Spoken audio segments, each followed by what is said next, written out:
ఒక సీఎంని ఇంకో స్టేట్ సీఎం కలవాలి అంటే కనుక చాలా ఈజీ, అపాయింట్మెంట్ దొరకడం పెద్ద కష్టమేమి కాదు. ఎందుకు?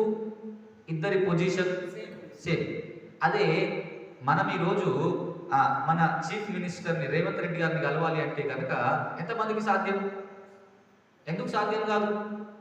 ఆయన పొజిషన్ స్టేట్లోనే నెంబర్ 1, మన పొజిషన్ ఎక్కడో. సో ఏం మ్యాచ్ అవ్వటం లేదు, పొజిషన్ మ్యాచ్ కాదు, అవునా? అందుకే దేవుని సన్నిధానంలో నిలబడాలి అంటే మనకు ఆ పొజిషన్ లేదు. ఏ పొజిషన్ అయ్యి అంటే పరిశుద్ధత అనేది లేదు మన దగ్గర. అందుకే ఆయన సమీపించాలన్నా, ఆయన చూడాలన్నా భయం అవుతుంది మనకి. ఇశ్రాయేలు ప్రకటిస్తా ఉన్నారు, మా దేవుడు చాలా పరిశుద్ధుడు, మచ్చ లేనివాడు.